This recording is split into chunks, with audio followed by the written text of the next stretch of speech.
Баршаларыңызға қайырлы күн.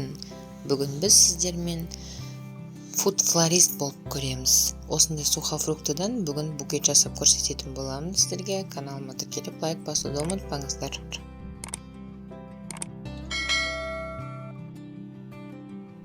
Ол үшін бізге мынандай қағаз керек, пенопласт керек, шпажкалар керек болады, пищевой пленка, мына жерде менде двухсторонний скотч екі түрлі, потом лента, степлер, канцелярский нож, қайшы и гүлдің сыртын орайтын осындай қағаз керек. Сыртын орағанға неше түрлі пленкамен жасаса да болады, бірақ менде осындай қағаз вариантын алдым, таңдадым, өте оңай жасағанға. Видеоны соңына дейін қарасаңыздар, бәрі өзі түсінікті болады. Пенопластымыз көрінбес үшін біз ақ қағазбен осылай сыртын ораймыз, сосын скотч қолданбаймыз, стриж қолданамыз. Оның орнына стриж ол пищевая пленка деген сөз. Стриж қолдана отырып, осылай айналдырамыз, чтобы потом үстіне сухофруктыларды терген кезде де бұлғанбас үшін. Стрижді өзі тамақтың үстіне де қолданады ғой, сол себепті осылай қолданамыз. Мен мына жерде қысқа шпажкаларды қолданғам. Негізі 20 диаметрлік пенопласт. Бұл жерде сол себепті үлкен шпажкамен қолданған дұрыс. Мен бұл жерде кішкентай шпажкамен қолданғанмын. Но соңында мен қайтадан оформлять етіп, үлкен шпажкамен қолдандым. Себебі кішкентаймен өте ыңғайсыз болды. Сол себепті менің қателігімді қайталамаңыздар. Мен бұны бірінші қоңырауға, бірінші қыркүйекке жасаған болатынмын. Сіздер де видеодан қарап жасасаңыздар да болады. Шпажкаларды қадап басын скотчпен біріктіріп болған соң, осылай сыртына оформленияға қағазды дайындаймыз. Екі жағын степлермен қыстырып, ортасын кесеміз, чтобы төмен жағы қайраған кезде бүдір-бүдір болып қалмас үшін.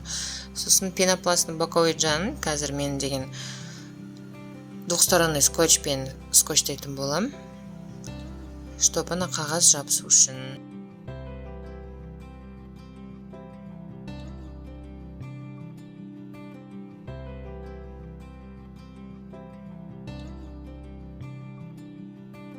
Бақша жабыстыратын қағазымызды төмен жағына осындай кішкентай қылып двухсторонний скотч жабыстырамыз. Ол төмен жағы шпажкаға жабысу керек. Мына видеода көріп отқандарыңыздай мен камераны сәл қисықтау қойыппын. Сол себепті толық емес, бірақ мен айтып отырамын, сіздер жасаңыздар. Жоғары жағына осылай двухсторонний скотч қойып, видеодағыдай дәл осылай. Енді кішкене анық көріне бастады. Двухсторонний скотчымызды ақырын ажырата отыра, бірінің үстіне бірін қырына жанына қойып, қағаздарды жабысып шығамыз.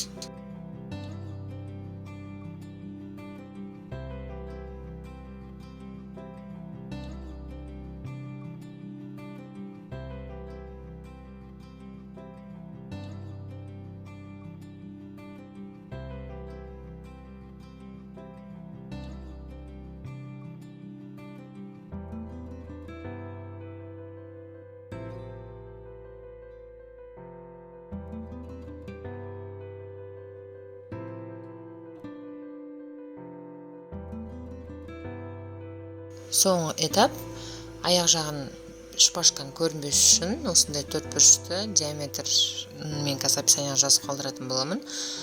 Осылай төрт жағына қарай двухсторонний скотч жабыстырып, түбін бекітетін боламыз. Бекіткен соң мен төмен жағын бірінші жіппен байлап алдым. Любой жіппен бола береді. Сосын сыртынан лентамен байлаймыз. Немесе сразу лентамен байласаңыздар да болады.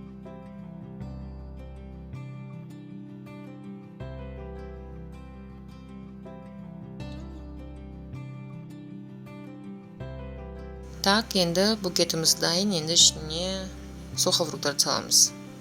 Сухофрукталардың астына осындай зубочисткамен қатырып, дайындап алып, сосын оны мен букетке жайғастырдым.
Достар, менің қолымнан сухофруктыдан жасаған букет жасау келді, яғни сіздердің де қолдарыңыздан келеді. Адам жасаған адам жасайды деген сөз. Сіздер де байқап көріңіздер.